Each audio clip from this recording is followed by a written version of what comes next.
देश में बेरोजगारी अपने चरम पर है। ये हम नहीं, हाल ही में आई एक नई रिपोर्ट ने इसका दावा किया है। इंटरनेशनल लेवल ऑर्गेनाइजेशन और इंस्टीट्यूट ऑफ ह्यूमन डेवलपमेंट ने मिलकर भारत की बेरोजगारी के संबंध में एक रिपोर्ट पेश की है, जिसके बाद से ये मुद्दा काफी गर्मा गया है। इस रिपोर्ट का नाम इंडिया एम्प्लॉयमेंट रिपोर्ट 2024 रखा गया है, जिसके अनुसार भारत के युवा अभी भी बेरोजगारी से जूझ रहे हैं।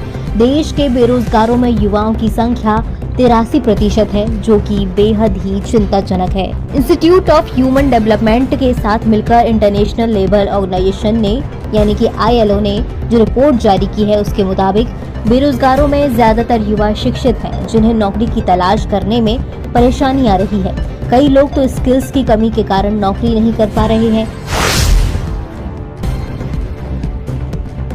रिपोर्ट के मुताबिक देश में साल 2000 से पढ़े लिखे बेरोजगारों की संख्या 35.2% थी, जो कि अब दोगुनी हो चुकी है। साल 2022 में पढ़े लिखे बेरोजगारों की संख्या बढ़कर 65% तक पहुंच गई है।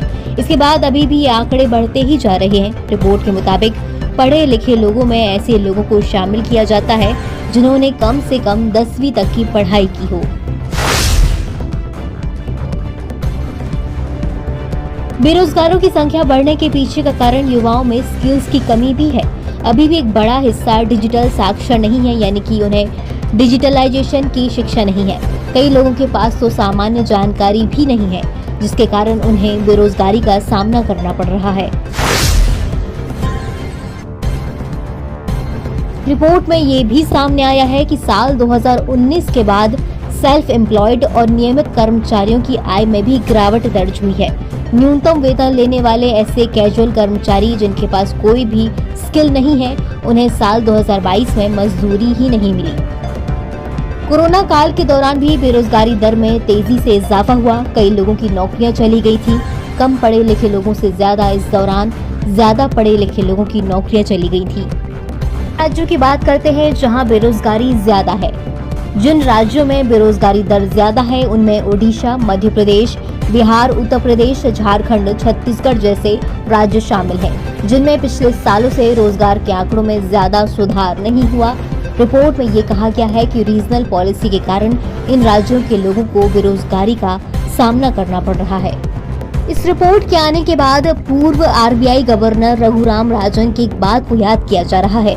दरअसल ILO की रिपोर्ट आने से एक दिन पहले ही देश के पूर्व RBI गवर्नर और मशहूर इकोनॉमिस्ट रघुराम राजन ने कहा था कि भारत को अपनी इकोनॉमिक ग्रोथ के मजबूत होने की हाइप पर भरोसा नहीं करना चाहिए। ऐसा करना उसकी बड़ी भूल होगी। बजाय इसके भारत को अपनी इकोनॉमी में मौजूद बुनियादी समस्याओं को दूर करना चाहिए, जैसे कि अपने एजुकेशन सिस्टम को ठीक करने पर ध्यान देना चाहिए। कुछ इसी तरह की बात ILO ने अपनी रिपोर्ट में कही है। ILO का कहना है कि भारत में सेकेंडरी के बाद यानी कि 10वीं कक्षा के बाद लोगों का स्कूल छोड़ना अभी भी उच्च स्तर पर बना हुआ है। खास करके गरीब राज्यों में या समाज के हाशिए पर रहने वाले लोगों के बीच में इसका ट्रेंड ज्यादा देखने को मिल रहा है।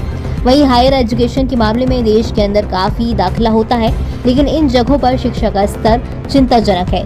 स्कूल से लेकर हायर एजुकेशन लेवल तक भारत में बच्चों के बीच सीखने की क्षमता कम है। क्या बेरोजगारी को दूर करने का एक और प्राथमिक उपाय एजुकेशन सिस्टम को ठीक करना है या समाज के हर तबके तक